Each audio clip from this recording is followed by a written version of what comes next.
In today's Leeds news, pre-season news, West Stand work update, Longstaff changes agency, Harry Wilson deal details and academy player finds new club.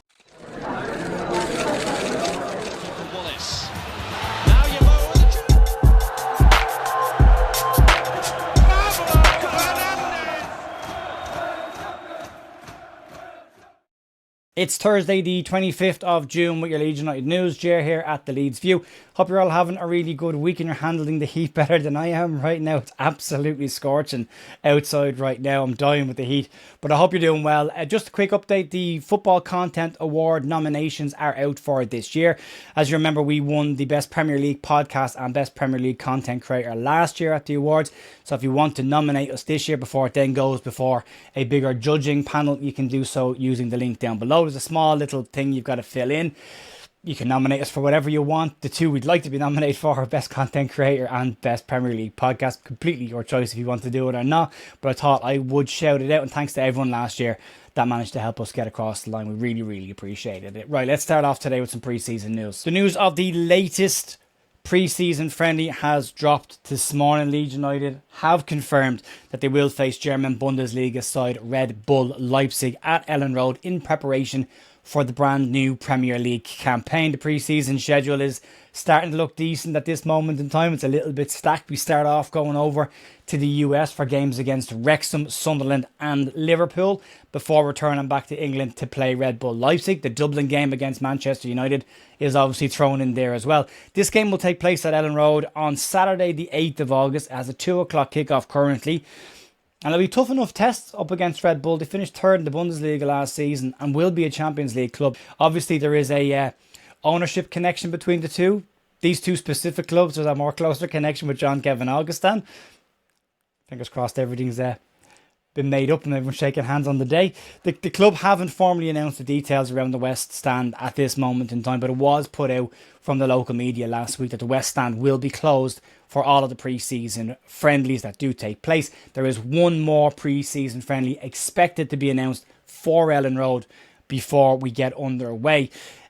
Speaking of the West Stand, by the way, let's get into your weekly West Stand update. Gotta work better on those segues, but yeah, the banquet suite is gone. Well, mostly gone now. There's a tiny bit of steel left hanging over the top.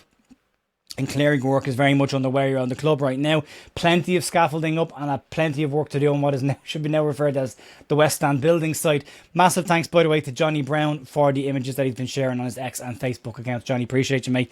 Thanks very much. But Gary McAllister was also having a chat about this as well. And he's really excited to see what the new Elland Road will look like. And he's delighted the club have decided to stay where they are. And speaking with the Yorkshire Evening Post, Gary McAllister said the following. There was talks about moving away from Elland Road. I'm so glad that they haven't. I'm really pleased that they're staying at Elland Road. I've seen the pictures. Amazing. In all honesty, Elland Road is a bit tired at the moment. It needs help. So I'm really excited to see what the new stadium will look like. But it definitely needs it. Yeah, there's a ton of work. We know the first game of the season will be away from home. That gives them a bit more chance to get the, corridors put in, whatever they need to put in to get people in and out of the West Stand next season, which obviously it will be open for the whole season. They're going to work around it. So we'll see. Anyway, let's move on to talk about Sean Longstaff and some updates on his future this morning. An interesting development this morning, which could possibly have some form of an impact on potential outgoings. I say potential because there's nothing confirmed really in this story outside of something worth keeping an eye on.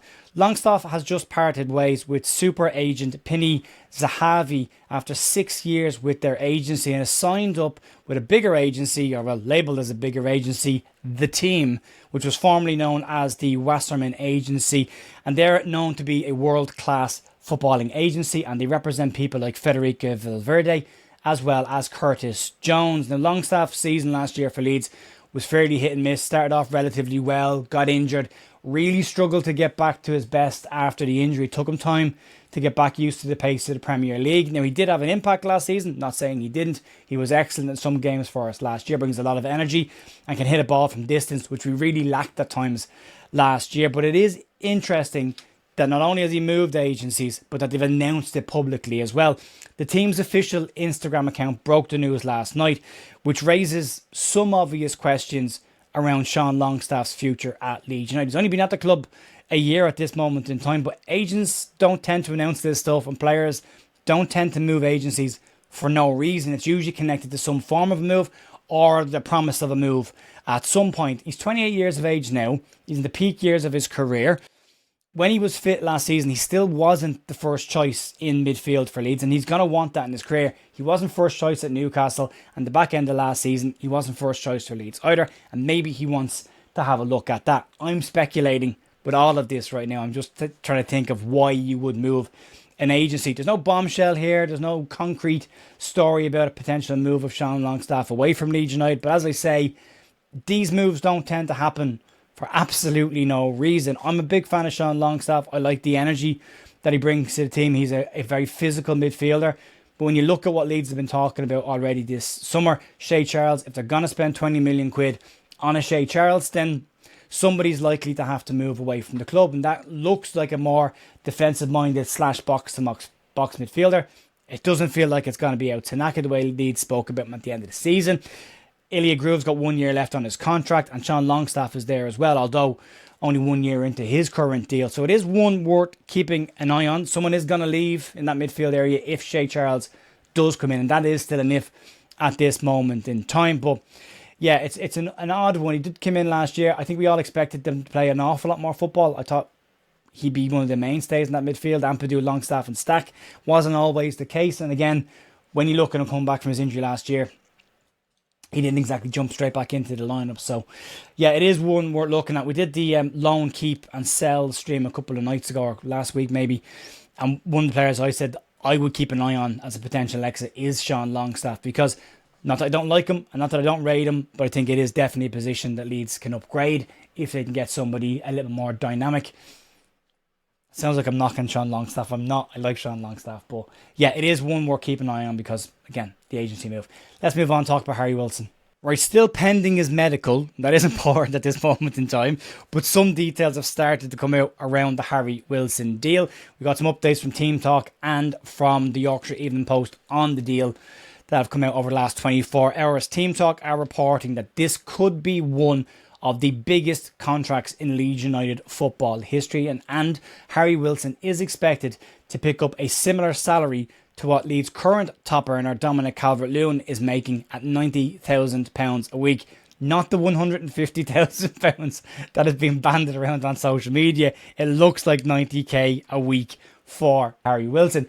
Talk also say he has potentially signed a 3-year deal with an option for a fourth. We said that yesterday. Just spitball, and basically if someone says long-term deal, you're talking 3 years. Maybe there's an option in there as well. But the whole contract does offer Harry Wilson a significant pay rise than what he was earning last season at Fulham. He was rumoured to be on £55,000 a week at Fulham. Jumping up to 90 is a significant pay rise for any player. And it's interesting because it does tie in with the language that was being used around Leeds' move for Harry Wilson. Leeds were said to be aggressive in trying to get this deal done. That's a very aggressive salary. I suppose when you don't have 7 million quid worth of transfer fee, you can put that money in elsewhere. But Leeds also had to beat off competition from Benfica, Aston Villa and Everton. And they've managed to do that, as well as the club that he was already at, Fulham, who tried to keep him. So it's a significant pay rise for Harry Wilson. But we'll see if it ends up being worth it to Leeds. And that's where this story from Graham Smith is important. He's added some really important context to this story. He was speaking with Fulham journalist Jack Kelly, who would know Harry Wilson an awful lot more intimately than we would from watching him week to week. And he said last season Harry Wilson hit the absolute peak of his footballing career. He was dangerous, he was sharp, and he was playing some of the best football of his entire career. Now, there's no guarantee, and I think Baron Cross has covered that in The Athletic today, there's no guarantee you get a similar season like that back-to-back from a player. You hope you will, and that is the hope from Leeds' perspective. But even if he gets to 70% of what he did last season, it'll still be a very strong year for him next year. The irony of the entire situation here is Fulham finished only 5 points ahead of Leeds last season, and they turned down a £7 million offer from Leeds on deadline day last year.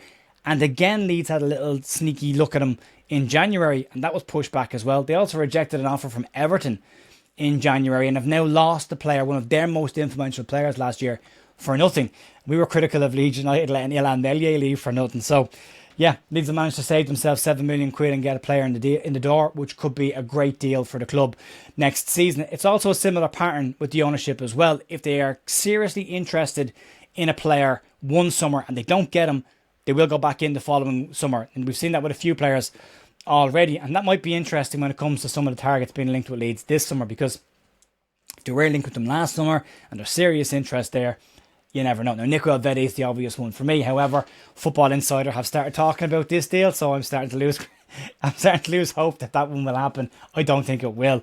So, there we go. There's all your info on the situation right now. As it stands right now, he hasn't yet signed his contract and he hasn't yet done his medical. And until he gets those done and he's in the Leeds United shirt, we're not at done deal stage just yet. We're at deal agreed, not done.